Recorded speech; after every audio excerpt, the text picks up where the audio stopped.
Lesike izindaba zo-1KZNTV oyifundela uSamkeliswa kaNqulunga angikubingeleleke embukeli nazi-ke ehamba phambili osukwini lanamhlanje.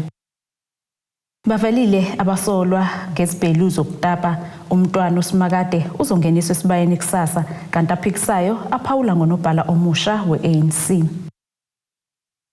Babalela ke emashumi ayisishiyagalombili nane abasolwa kulindele kuba bagcine beboshiwe ngamacala aphathelene nokugqugquzela udlame olwaholela ke ezenzweni zokutapela ezitolo esifundazweni KwaZulu-Natal kanye ke naseGauteng ngoJulayi ngonyaka oyedlule. Lokhu kuvele ngesikhathi kuvele kokuqala enkantolo yeMantshi eThekwini abasolwa abangaphezulu kwama-20 ngamacala afanayo abeke ehlehliselwa umhla zingama-26 kwephezulu ukunika ke ithuba lokuthola abameli abasolwa abangenabo laba ke basolwa badedelwe ngeBavelile. Beqinisiwe zokuphepha enkantolo yeMantshi yaseThekwini namhlanje ngesikhathi ke abasolwa abangaphezulu kwama-20 bevele khona lapha ke enkantolo njengoba ke beyamaniswa namacala aphathelene nokugqugquzela udlame nokwaholela ekutheni abantu batape ezitolo ngonyaka owedlule ngenyanga kaJulayi. Laba basolwa badedelwe ngeBavelile R3,000 zamarandi umuntu ngamunye ngaphansi ke kwemibandela yokuba ke bangalokothi baposte noma ke bafake okuphathelene nalo leli cala ezinkundleni zokuxhumana noma ke baphumeleke ngaphandle kwaso isifundazwe. Oyinhloko ke yamaHawks lapha esifundazweni uthi ke ukubambisana kweinhlaka zezomthetho yikho ke okuholele ekutheni laba bagcine bebushiwe. You shall recall that after the incarceration of the former head of state, the DPCI started with their investigations in collaboration with the NPA, and a multidisciplinary team was established and the investigation started there. There was a number of people that we were looking at, and then we combed through them, and eventually we were able to have enough evidence that suggests that these people have committed those criminal activities. And as a result, with the assistance of the NPA, we came to a conclusion that these people need to be arrested, and then we have enough evidence to prove our case beyond reasonable doubt. You shall remember that a person has deposited an affidavit against the daughter of the former head of state, and that investigation is continuing. At this stage, we don't want to divulge the status of that investigation, but once we have finalized the investigation, we shall present our case before the NPA to make a prosecutorial decision.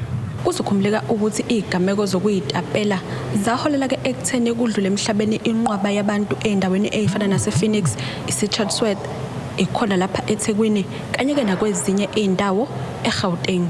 Okuqaphelekile ngesikhathi ke bona labasolwa bevelile ukuthi ke kukhona phakathi nabantu besifazane.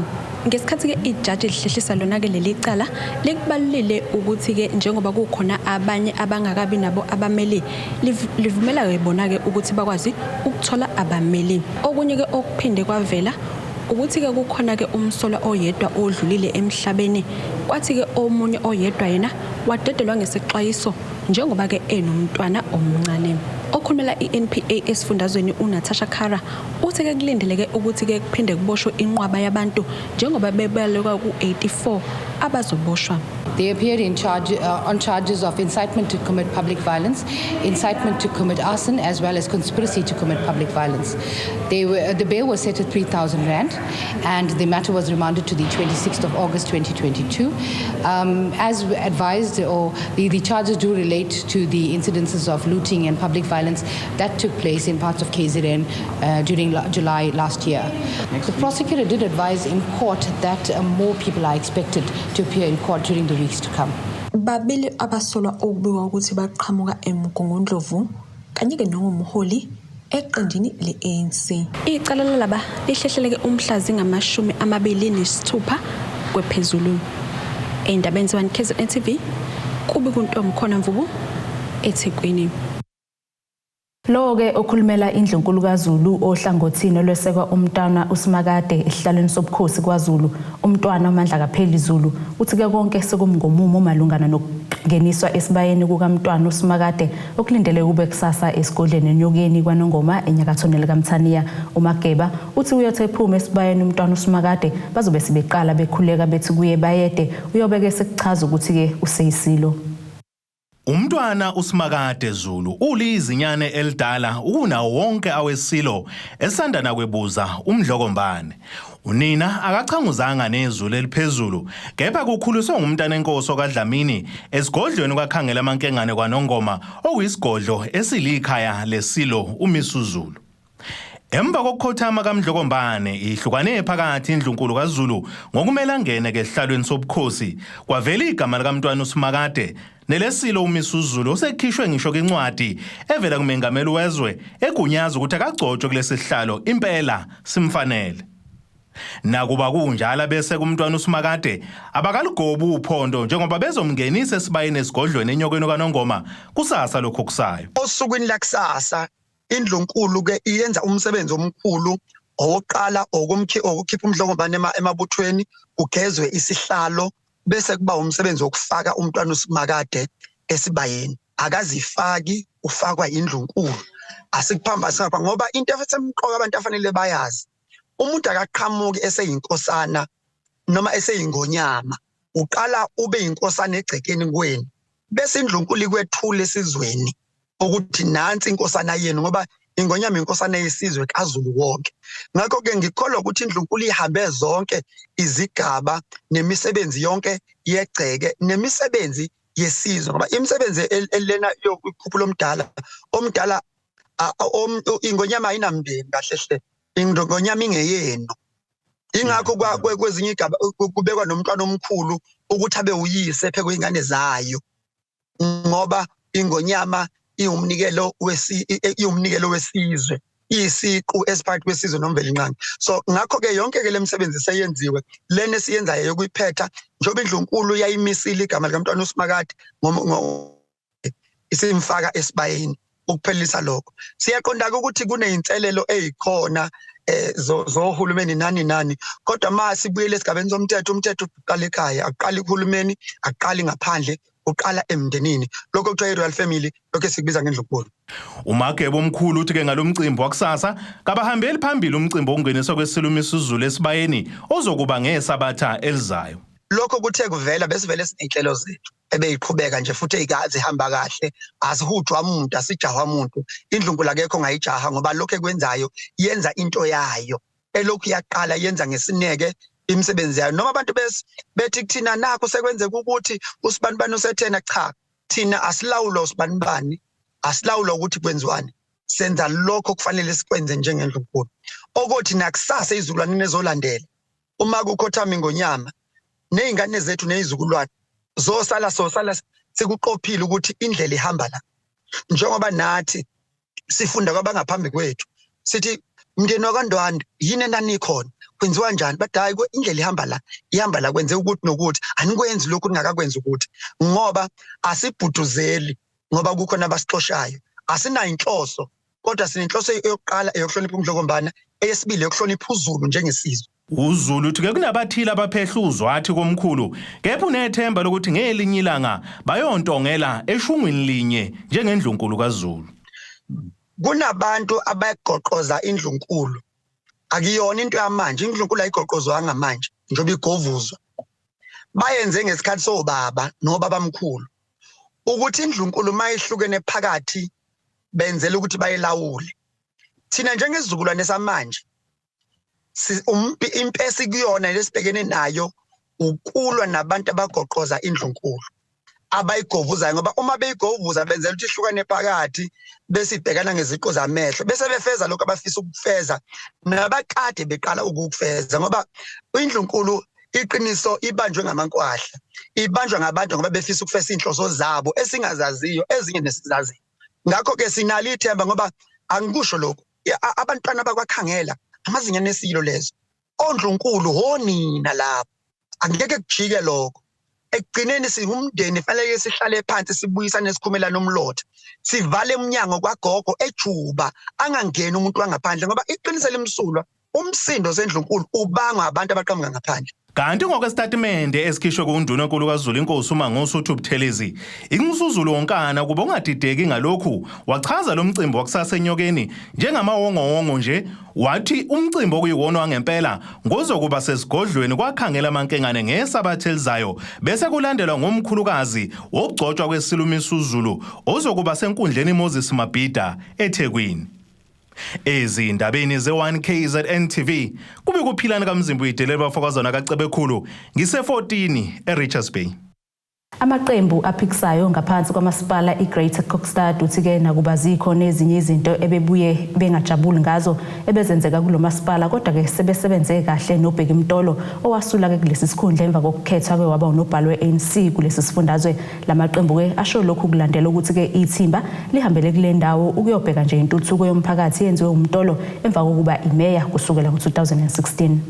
Ongusomlomo kulo masipala uthi ziningi izinhlelo ezithinta intuthuko uMtolo abashiye nazo okubalwa phakathi nohlelo lokwakhwa kwezindlu. La sikhona it's a project ebizwa ukuthi Singizi substation where we're saying let us add the energy yethu so that electricity yethu will be able ukuthi itholakale kwindawo eziningi. This is 20 MVA eswakhala. We spent 104 million on this project. Of course, it's a collaboration between us as uMasipala waseGreater Kokstad municipalities with the Department of Energy. Umsebenzi ke umeya wethu, the former mayor uBheki Mtolo awenzile kule Greater Kokstad municipality, and project that has started under leadership yakhe njengomeya waseGreater Kokstad municipality. Owe-EFF kuwona lo masipala uthi bekusebenza kahle noMtolo, kodwa bekubuye kube khona ongaboni ngasolinye ezintweni ezithinta umkhandlu nangokwepolitiki. Umtolo was a good person that you can engage, and sibexoxa naye ngendlela nje ukuthi xa ngaba there's something engahambi kahle ilungiswe ngelo xesha. So yeah, ndimazi is a person ke ongayithathi mhlawumbe ungathi akayithathi advice yomunye umuntu, mhlawumbe ndazi is a person who believes in ukuthi xa ngaba something he says he believes in that, and akafuni kuchintsha. Is a stubborn person, if I can say.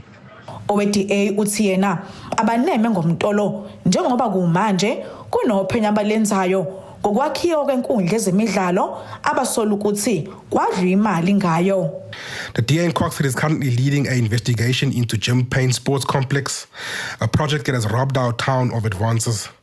This project has cost ratepayers more than 20 million rand in litigation, poor contract management, collusion, and maladministration. The project remains unfinished and has no prospects of success as it was illegally built on a wetland.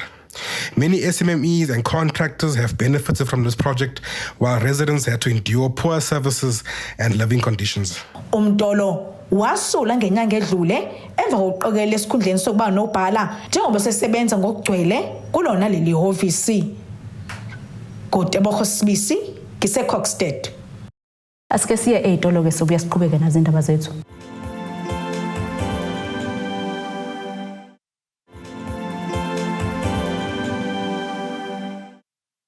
Asikwamukele mbukeli usabukele zona indaba ze1KZNTV asikhumbuze lezo ehamba phambili. Bavelile Abasolwa Ngezibhelu Nokutapa Umntwana Usimakade uzongeniswa Esibayeni kusasa kanti aphikisayo aphawula ngonobhala omusha we-ANC. Bakhathazekile-ke ngokuphepha kwabo abantu-ke abakhahlanyezwa zikhukhula abasebehlalisa esakhiweni somholi webandla lakwaShembe eMzinyathi njengoba bekhala ngamatende asebehlinzekwe ngawo ikhansela lendawo abangaphansi kwayo. Uthokozile Ncamo ngomunye walaba uthi-ke ngaphandle kwesimo salamatende esingamukelekile njengoba-ke izinga lobugebengu nokuhlukunyezwa kwabesifazane lidlangile bazibona-ke benikelwa emphandini wezingonyama. Bakhala ngamatende abafudukiselwa kuwo abakhahlanyezwa zikhukhula eMzinyathi njengoba ke bethi indawo abakhosele kuyo isesimene esigculisayo futhi ephephile. Kepha ikhansela selibanxuse ukuba baphume baphele bayoquba ematendeni abahlinzekwe wona angaphephile neze. Ngumhlalo odilikelwe. Mina benginomuzi nginemoto. Kwamuka lokho akusekho namhlanje. if ukhansela ebona ukuthi amatende la sinikeza wona iyona solution, iyona ayibona into ukuthi isifanele, if enebona ukuthi itende iyona into elungile for ukuthi ingahlala umuntu ophilayo, ngibhlungu kakhulu.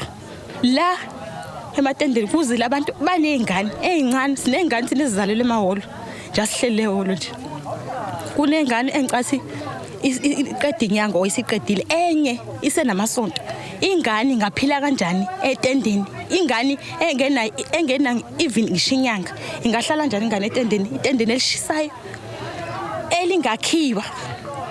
Sinezinto ezibalekile nje basidilikelo nje, izinto zethu sihleli nazo zibalekile. Uma ingantshontshwa lezo zinto like i-ID nje, umuntu mengabenga ecasukela ngayithatha nje i-ID yakho, yini ungayenza ngaphandle kwe-ID makuthiwa ilahlekile? Ngokuthola kweziko le indaba, lamatende anikelwa abefundisi ngenhloso yokulekelela abakhahlamezeka. Ngesikhathi efika, laba batshela ukuthi kabaphoqelekile ukuyongena kuwo, kepha-ke babuye batshela ukuthi azobhalwa izinombolo, ngakho ongahlezi kuwo kangeke ayithole indlu yesinxephezelo uma sezakhiwa. Lokhu kube sekulandela ukungahanjiswa kwezidingo kulabo abangathandanga ukufudukela kuwona lamatende, kanti futhi kawaphephile njengoba eye aphephuka kwazise isimo sezulu esingesihle ngeledlule. Lokhu sekudale noqhekeko kubonake behlala kule ndawo. Ukhansela kazange zaphoqa umuntu uthakezela etendeni. Ithina esifunelile usize la etendeni uma sesifuna ipeace yaseholo.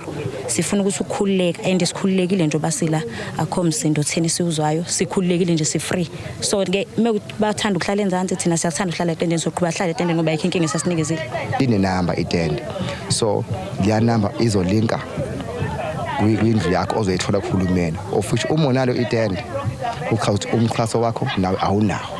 So ingakho mhlawumbe abantu ngoba sihlele ekuhlaleni bayabadeveteka kangaka kabili. Yabona, kanti ukhansela ubethe lento ayihlangani nohulumeni. Asazi ukuthi manje ukuthi isihlanganisa ubani kanjani nohulumeni ukuthi manje uma uyenalo itende awunawo umxhaso. Ingakho ke manje kukhona lenkinga lesibhekene nayo. Kukhona manje ukuthi imbono iyashayisana. Safety yabantu ayikho. Abantu badlwengula kakhulu emzini yabo. Etendeni khona ubazwe ekubhekile. Futhi itende uma ukuthi khona obasa khona lapha emgwayi uzobhema mhlawumbe la esekhandlela akhohlalale. Uma kushe lodwa wonke azosha. So sirala hleli khona ngoba sifuna ukuthi kusasa kuthi amatende ashile nabantu phakathi. Iningi labantu abakhahlenziwa zikhukhula esifundazweni KwaZulu-Natal basagcinwe emahholo ehlukahlukene, kanti uhulumeni wadalula ukuthi ikhona indawo aseyihlonzile ukwakhela isulu. Ikhansela la kule ndawo levezeke ukuthi kakhambi kahle ezimalini. Ngithumele department ama-email. 1 bengicela ukudla, 2 ngicela namanzi, ngicela nokunye. Amanzi ke kunenkinga yamanzi. But leyo clean ama toilet ngibathumelelile. Leyo kudla ngabathumelela. Ishwe khona ithi ama funds ukuthi ba provide ngezinto kade ba providers ngazo. Imali si exhausted. Now ingakho another thing edala ukuthi sibone ukuthi bangene la, because mawula etendeni uthola uwafu wakho esenko yeka akuphephile, ngiyavuma lokho. But if mina ngingawathatha amatende ngithabeze kuwona uma sebekhishwa ngalana ngizobafakaphi? Eyindabeni 1KZNTV kubi kuntomkhona Mvubu eThekwini. Inkosi yesizwe sakaSokhulu ngaphandle kwedolobha iRichards Bay nyakatho nesifundazwe KwaZulu-Natal ubuza yiphi Mthiyane uthi ke bahlele umcimbi okubonga abafundi abasezikhungweni zemfundo ephakeme ngenhloso yokugqugquzela enye intsha elandelayo esekumatikuletsheni. Ekhuluma ke nethimba lezindaba uMthiyane uveze ukuthi bathatha ingxenye imali esikhwameni sokhulu trust ukuze ke bayise abafundi ezikhungweni zemfundo ephakeme.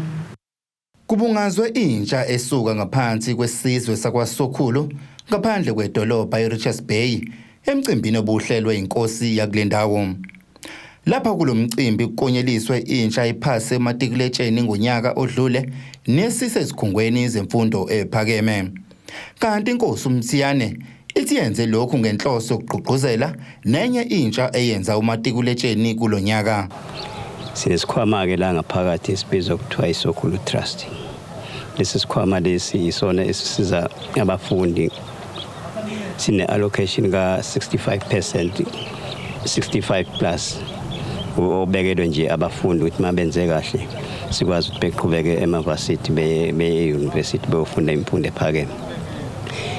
Asikaze ke sibenzele ingakho sibabuyisile bathi ababuye-ke sobabonga kuba khona ama-present esibanikeza wona ukuze sibakhuthaze.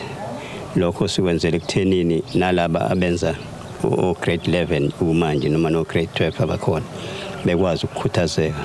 Intsha beyingxenye lomcimbi nebibungazwa ngokusebenza ngokuzikhandla idlulisa iziyalo kwenye intsha kanjalo nakuleyo yenza umatikuletsheni kulonyaka. Uzoyibandakanya noma uzoqhuquzela abanye abafundi. Mina ngumunye wabafundi owenze kahle onyakeni osanda kwandulela. Sizo lapha sibizwe iSokhulu Trust ukuthi sizoqhuquzela futhi nathi sizomungela ongokwethu. Today sibizwe iSokhulu Trust kuzobungaza nokujabulela ingane eziphase kahle last year. So ukuqhuquzela nje ukuthi imfundo is very much important. Umhloli wesikole ngaphansi kwesiyingi saseMfolozi enyakatho nelikaMthaniya uSiphiwe Dube uthi kuyajabulisa kakhulu okwenziwe umkhandlu wenkosi yakwaSokhulu. Umnyango uzothobekile uma ubukhosi bakwaSokhulu bunohlelo lokubonelela izingane zethu eseyiphasa ugrade 12 ngamasento ukuthi ayikwazi ukuqhubekela phambili.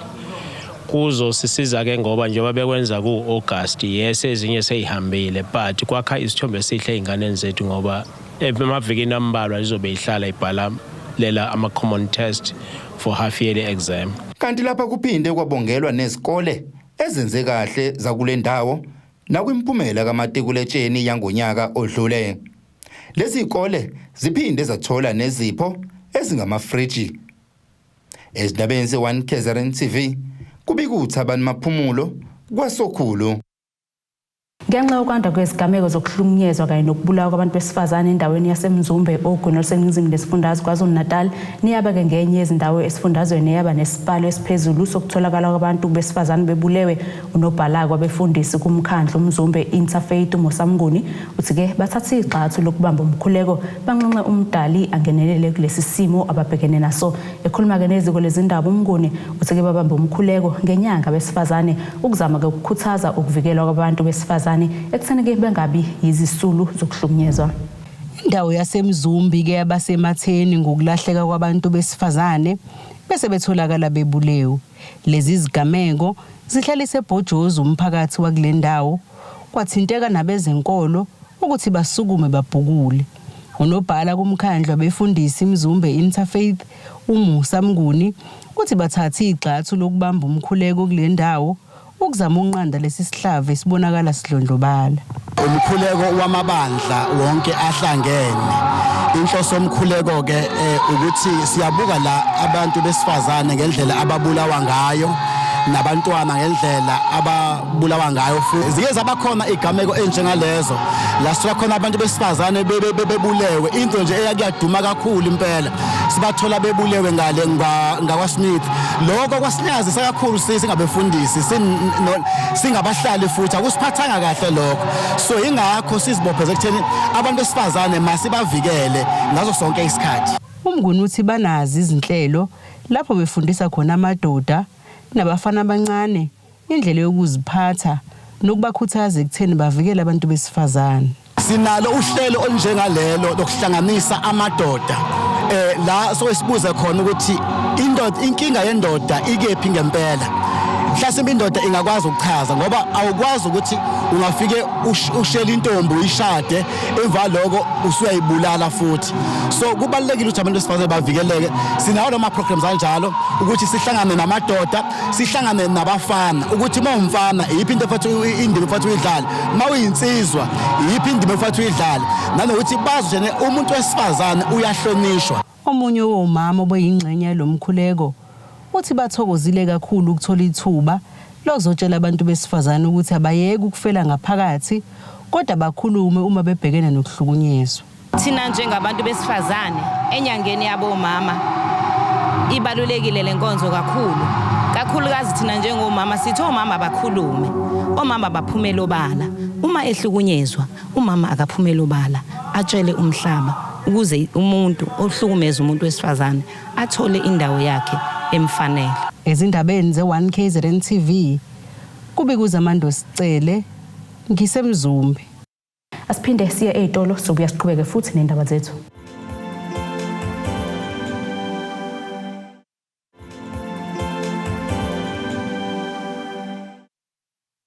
Asiphinde sikwamukeleke mbukeli usabukele zona indaba zo1KZNTV sikhumbuzeke lezo besithe yizona ehamba phambili. Bavelile Abasolwa Ngezibhelu Nokutapa Umntwana Usimakade uzongeniswa Esibayeni kusasa kanti aphikisayo aphawula ngonobhala omusha we-ANC. Asibhekeke engosini yezomnotho.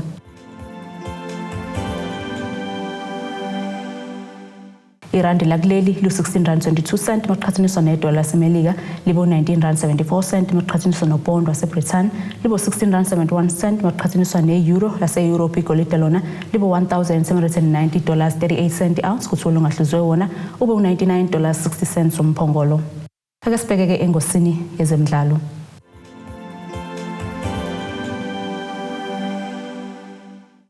Wonke-ke amehlo azobe ethe njo kumdlalo weligi ye-DStv Premiership wakusasa phakathi kwezibhofana Kaizer Chiefs nabafana beStyle Mamelodi Sundowns. Lona-ke kuzoba ngumdlalo wokuqala womabili lamaqembu etholana phezulu-ke kule sizini futhi-ke womabili asanqobeke umdlalo owodwa ehlulwa kowodwa. Akwaziwa mbhantshi kujiya ukuthi ngakube yilona liphi iqembu lizonqoba kulomdlalo kodwa-ke ngokomlando wangaphambilini iSundowns yehlule iChiefs kane kwimidlalo eyisithupha ebeyidlalile kule ligi. Lo mdlalo kuzoqala ngehora lesithathu kusasa ntambama enkundleni Loftus Veldfred ePitori. Nasike isimo sezulu esingalindeleka.